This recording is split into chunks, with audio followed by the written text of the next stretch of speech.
Thanks everyone for joining us today. Shootaround ran a little bit late, so thanks for your patience here. Please raise your hands if you have questions.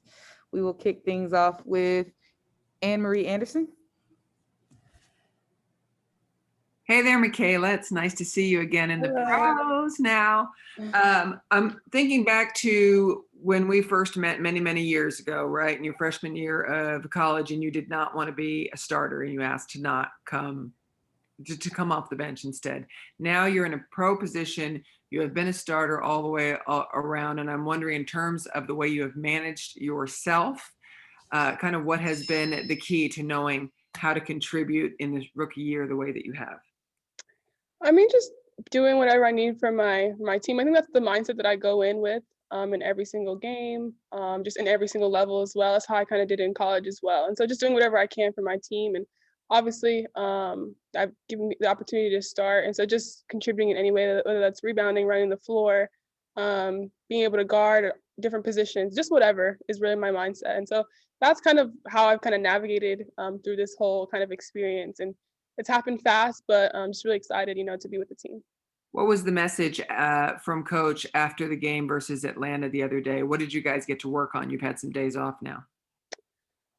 Just really punching first. We felt that Atlanta came and kind of punched us in the mouth when they came, and we had to fight back the whole game. And that's not really what we want to do moving forward. In the previous games that we were winning, we were doing well. That was a key for us coming out, and they were going to feel us, and they did. And so I think that was something that we kind of lacked against Atlanta. And so moving forward today and the rest of the games in the season, we're definitely going to, emphasize that so that people kind of feel us the entire game. We set the tone from the beginning.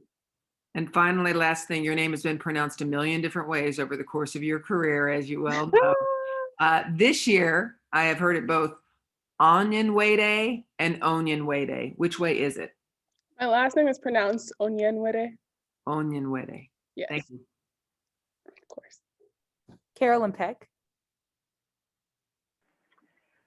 Hey, Michaela, you were talking about prepping to start, and I know that Corey at UCLA, you did a lot of imaging and with the pictures on the phone. Do you transfer some of your preparation from college to pros? If so, how? Yeah, actually, I've talked to Coach Corey quite a bit since I've been here, and that's one thing that she actually is setting up for me is being able to just have those visualization tapes and videos just set up so that I can kind of see myself doing things well. And so I know that she's been in talk with Coach Wall just to kind of get that set up. And so yeah, that's been really helpful since I've been in college. It's something we did every single day for the 4 years that I was there.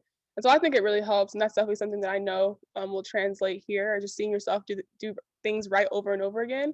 But also I've been doing like yoga before the game as well, just to kind of calm my nerves, and especially at the beginning of the season, just like starting, like I didn't know I was going to be starting like this, and so that was really helpful for me at the beginning of the season. Now I'm like, acclimated a little bit better, but that was something that I really used to kind of help calm my nerves. And how fun is it to play in Walt's system? I mean, he wants you to shoot the ball. I think if it was like last year, he says, put it up before you turn it over. So yeah. How do you like playing in that system? Yeah, it's been really fun. It's just a lot of freedom. And I think that UCLA actually set me up to be in this position so well. My senior year, we actually changed our offense to be a more motion-oriented offense. And that's very similar to what we do here in New York. And so there's just a lot of freedom where you just kind of read the defenders and read the defense and kind of just play basketball. And so I think that really set me up for success, and it's made me more confident in this system. But yeah, we shoot a lot of threes, so I have to be able to, knock those down and have the confidence to do so. And so I'm having a lot of fun in this system. Obviously, it's really cool to be able to play with so many great players as well. Great, thank you. Of course, thank you. Roger Rubin. Hey there. I know that this may sound like sort of a simple question, but the transition from the college game to the professional game, it is a transition. What are the parts of it that you have found to be most difficult so far?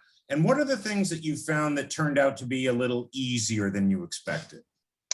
Yeah, I would say most difficult is really finding ways to finish through contact has been a little bit of a stretch for me. Just the calls are called a lot different here than in college. There's like a lot of different rules as far as like when you can and can't hit somebody and if that's a foul or not. And so I think when I first got here, the biggest thing for me was finishing through contact while also initiating that contact as well. And so that's kind of probably been the biggest transition. And then just having to guard bigger people. I know I did it at UCLA, but obviously these people are a lot more skilled. They're stronger, and so that's kind of been something that's kind of been a learning curve as well. But I feel like the pace of the game hasn't been too much of a transition. I feel like especially being in a system like New York where we're gonna run motion offense, that hasn't been too hard. Overall, like it hasn't been like the hardest transition from college to the pros, and obviously that's a testament to just my preparation at UCLA. And yeah. Thank you very much. Howard Megdal. Michaela, great to chat with you always. I've got a couple of lines of questions, if I could. The first is just about your three-point shot in particular. And we talked about this, I remember back at UCLA. You saw the development of it, even statistically over the last 10 games you played there. You went from 30% to you were up above 40 at that point. You're obviously at 44 so far in W, with the line further back.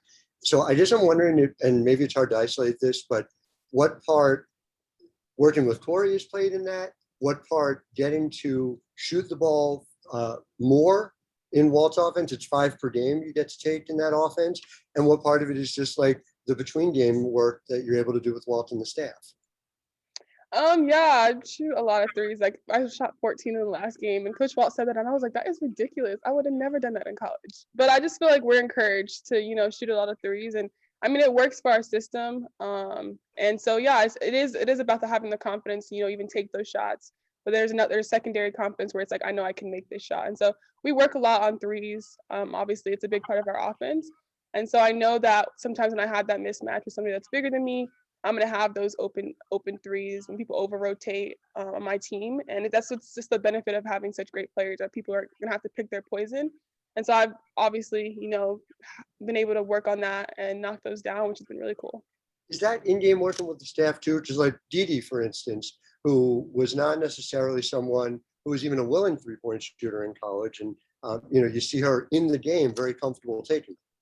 Definitely, I know that Coach Justin has definitely helped Didi work on her shot, and so she's had. I mean, from 1 to 12, everybody has the confidence to knock those threes down, and I think that's definitely a testament to our coaches. Is just continue to encourage us, continue to help us, continue to stay after practice to work on threes or just other various things that we work on as well. And so I think 100% has to start from the coaches first.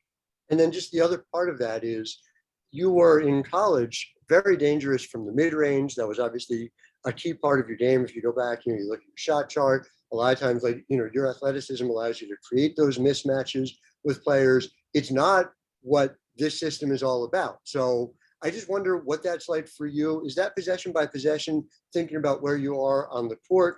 What's that transition been like? And do you miss taking a 15-footer on a regular basis? I know it's so weird. Like the turnaround was like my patent shot, and I don't think I've posted up one time since I've been here. So that's definitely been a transition. But it's still such a fun system to play in, and obviously, as time goes on, maybe that will change. But right now, we're really successful at what we're doing, and so I'm just happy where I'm at. The turnaround jumper is still in the arsenal, so y'all don't have to miss it too much. But yeah, as far as right now, just doing whatever my team needs from me. Appreciate it. Thank you. Next up, Jackie Powell. Hey, Michaela, good to see you. So I wanted to ask just a clarifying question first, which is you talked about the yoga. It sounds like that's a bit of like a mental health process there. So who encouraged you to do that, and where did it come from? We actually did yoga at UCLA during our spring workouts, I believe. But then also like during the pandemic, we did like something with our team as well. We were doing yoga like every day. And so I think from there, I just kind of saw how calming it was and just how easy it was to pull up. Like I just go to YouTube and pull up like a small yoga thing, and it could be like 10 minutes and I'd be like, okay, yeah, this is great. And so that's kind of where it kind of started. Lovely. So as we've all been talking about, you've been putting together quite a rookie debut. I mean, rookie of the month. People are starting to talk about rookie of the year, although, we're still in the beginning of the season. So I want to know from you, what do you think it is about you personally, your team, and the coaching staff? Like, what have you all been able to do that has been able to get you to this point where people are talking about you like this? I think we're just really a fun and exciting team. Like we have just so many weapons, and we're hard to guard, and we're fun to watch. And I think you see that women's basketball is being watched a lot more at a higher clip right now, and so I think that's what you're seeing right now. Is just people are really excited to watch, and we're in a great position. Obviously, we can get better and work on a lot of different things as a team, but I think that's really what it is. Like there's just so many different weapons on the team, so many different players who bring so much. And it's just really fun to play in and really fun to be around. And it's just such a fun organization. And also, I wanted to ask you about the merch that you released yesterday. Take us through why you made some of those decisions. I mean, I saw there were some Warhol vibes, there was some Keith Haring, and then of course there was your grandma. Yes. So that's all thanks to my agent.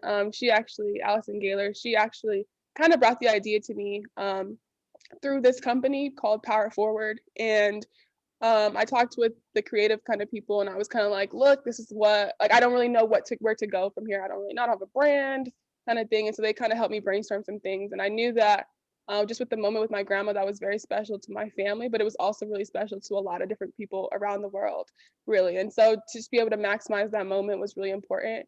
And so that's where you see the design for my grandma. And I feel like it was very inclusive because it wasn't like it was just like my moment. It was like our moment. And so that's what I felt like bringing that together was really important. And so it's had a lot of buzz so far, which I'm really, really proud of. I'm excited for it to, grow and see where that goes. But yeah, I'm really excited for the collection. Hopefully that can continue to grow, and you guys should go buy some. Thanks so much, Michaela. I appreciate it. We'll put the link in the post Zoom media. Yes. Thank you, Michaela. For time's sake, we're going to move on to Kia Stokes. Thank you. Thanks, Michaela. Please raise your hands if you have questions.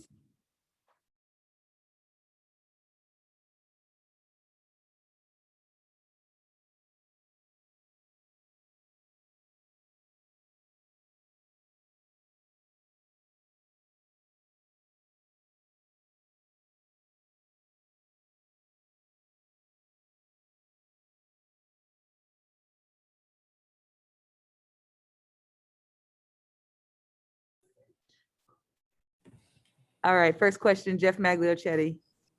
Thank you, Kia. Thank you for joining us today. Good afternoon. Thank you.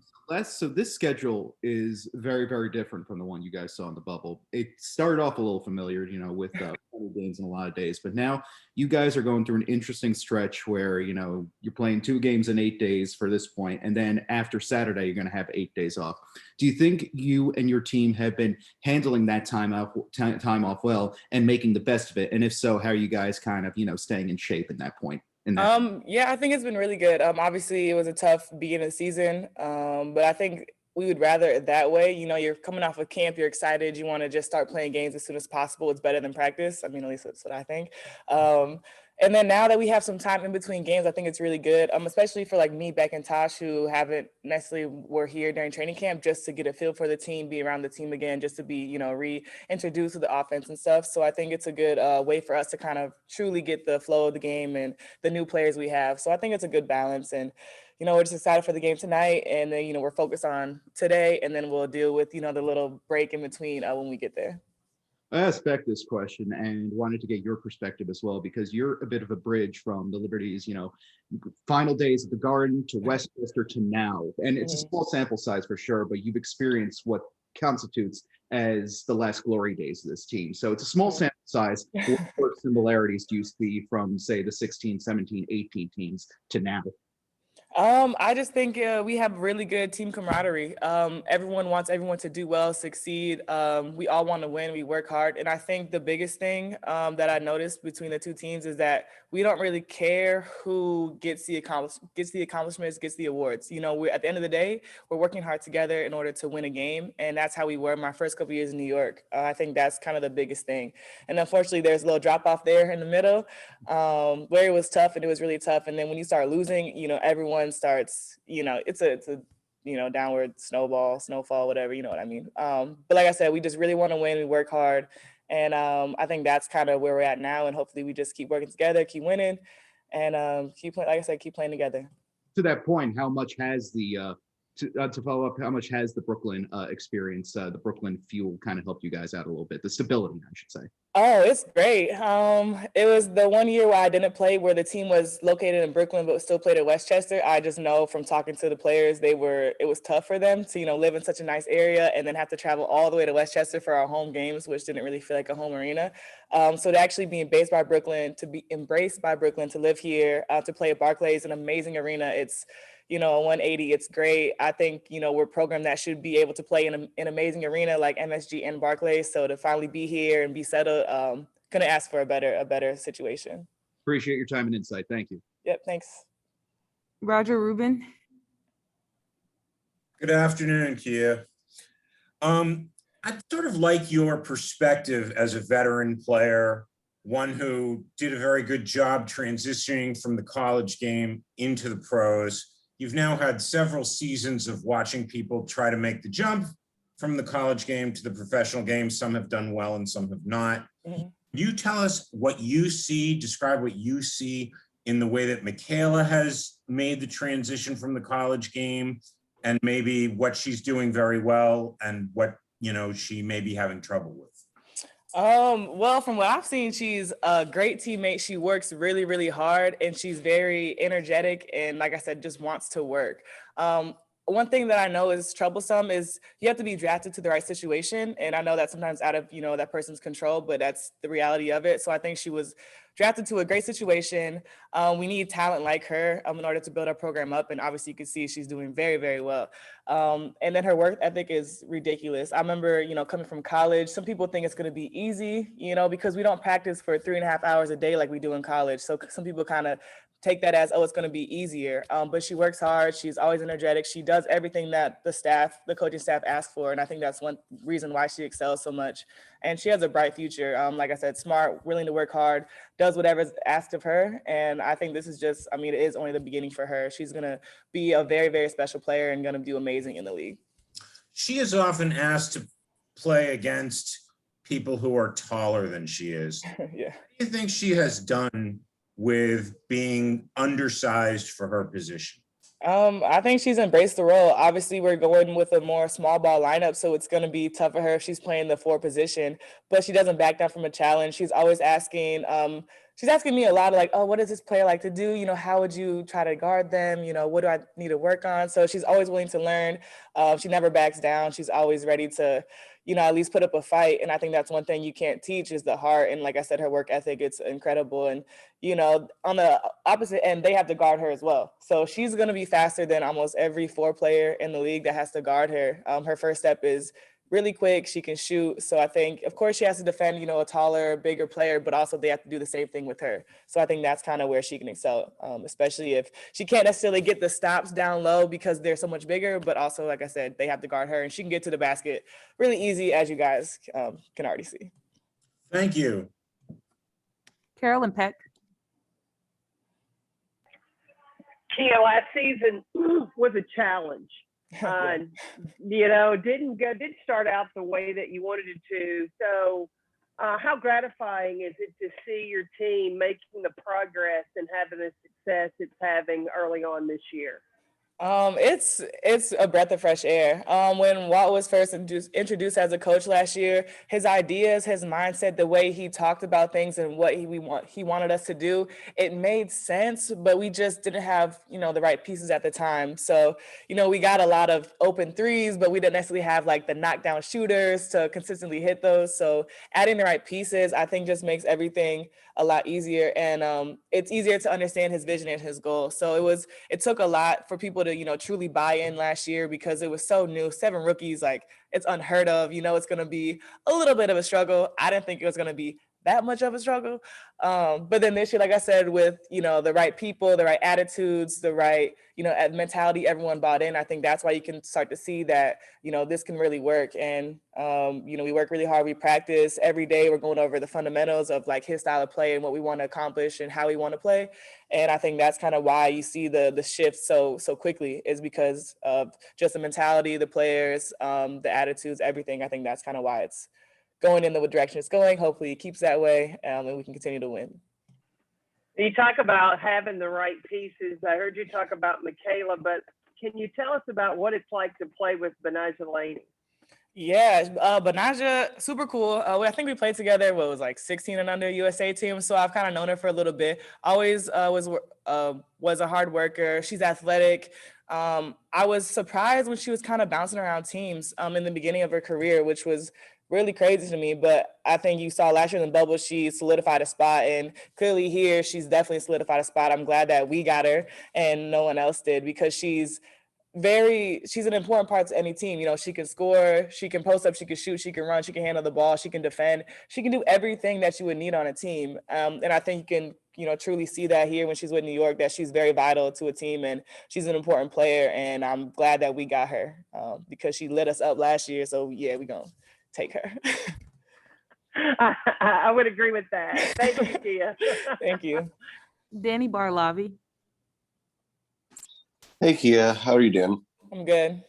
Good. I was just wondering, going into a game against a team with a front court like the Las Vegas Aces, is there anything special you do to prepare, or is it just like any other game? Obviously, they're a very tall team between Asia and Cambage and Dierica. They have a big lineup, so that's going to be difficult. But luckily, I played for Bill for 3 years, so I kind of know, their style of play. It's definitely not going to be easy. It's tough. We have 2 different styles of playing, so it's going to kind of be who wants it more, who's going to work harder, who's going to be more physical, because the style of play is so different. But, last year we actually matched up well with Vegas in the bubble. So I think that gives our team a little bit of confidence. But like I said, it's going to be who wants it more, because they have a different team than last year in the bubble, and we also have a different team. So it's going to be tough. But it's going to be a great game tonight. Thanks. Looking forward to it. Yeah, thank you. Miles Ehrlich. Hey, I guess on that note, because Danny kind of stole my question, I wanted to ask you specifically about the matchup with Liz Cambage, because she's coming off of a 28-point game that she might have had a little bit more motivation for. And you talked about how well you guys matched up last season, and hopefully it's not the same clock operator that you guys had against Vegas that time. But when you're matching up with someone like Liz Cambage, is there anything specifically to your game that you change up, or is it just another day at the office and you're just going to go out there and give it your all? Or are you trying to specifically, keep her out of the post, Yeah, I mean, she's obviously a great player. She's tall, she's strong. She's one of those, like her and Griner, there's those players that, they're big, they're tall, they're long. It's going to be tough no matter what you do. But personally, just make every shot she takes difficult.